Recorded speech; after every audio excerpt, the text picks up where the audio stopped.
All right, I got this question from a student who happens to be on the call right now. And he asked the question, is there a specific guideline you use when figuring the amount of a down payment in the cash flow analyzer when analyzing a deal? And he kind of gives some examples. And as you can see, these examples, what he's doing is as the deal gets bigger, he's assuming or figuring that maybe the down payment should get bigger as well.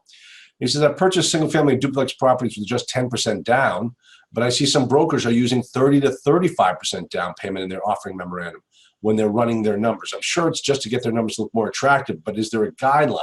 Okay, great question, and there's a lot of stuff on here. So let's talk about this for a second, because there's really the guidelines that I can tell you that you should use really have nothing to do with the numbers or the size of the deal.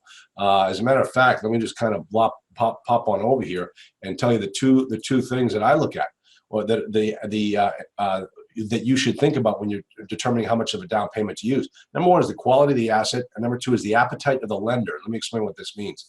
So as far as the quality of the asset goes, if it's a nice property, if it's an A, B, high C, and it can be financed with a Fannie Mae loan. Fannie Mae will do some deals at 20% down. So in those cases, if it's a nice asset and you can get government-sponsored entities, GSEs, to finance the deal, you can work the CFA using a 20% down number, all right? Now, that's not all the time, though, because Fannie Mae has what they call pre-review areas, where they don't let you have it for 20% down. You've got to have more money down. You know, when the market was crashing and Fannie Mae was trying to clean up their books, they made certain areas pre-review areas like Michigan, Ohio, Florida, Houston. In those areas, you had to put 35% down. And that kind of told you that, hey, Fannie Mae does not like this area. So it really goes, the first thing you want to think about is the quality of the asset. If the asset is more of a C-class property in a tough area, yeah, you're not going to get 20% down. You're going to get 25%, maybe 30, maybe 35% down. So you have to think about it that way. The other one has to do with the appetite of the lender. If you're dealing with a local bank, like, as I always say, Fred's Bank, if you're dealing with a local bank, they're very conservative. And they're not going to give you a 20% down non-recourse loan like Fannie Mae will. They're going to want your skin in the game. They're going to want a personal recourse loan, and they're going to want more money down, and they're going to want a shorter amortization period. All right, that's another thing that so your question on a form student is just about the down payment, but this also ties into the length of time that the bank will lend you the money. With the GSEs, you can get a 30-year term. With Fred's Bank, 20, 25-year term, all right, and amortization, and not the term, the amortization. Term is about how quickly the deal balloons.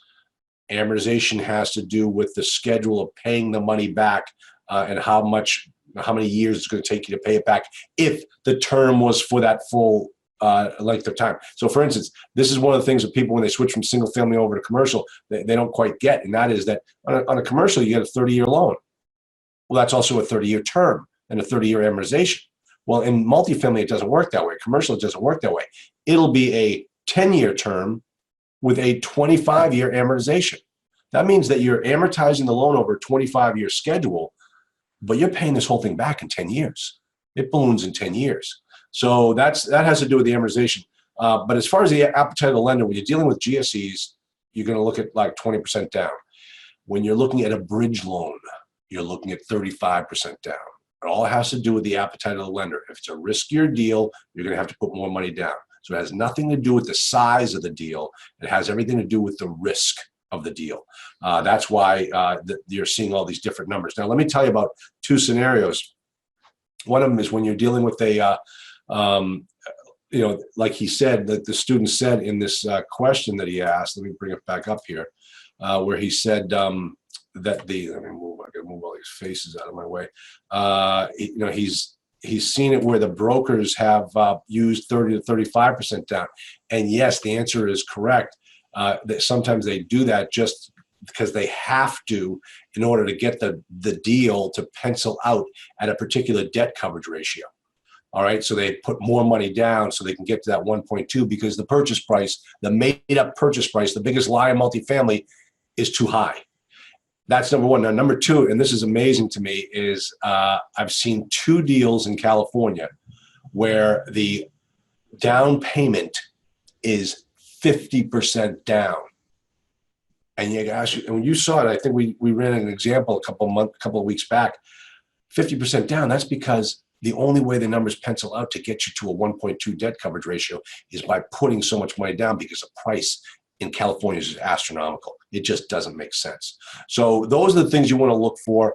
If that student, you want to just send me a message or just let the group know whether I answered your question.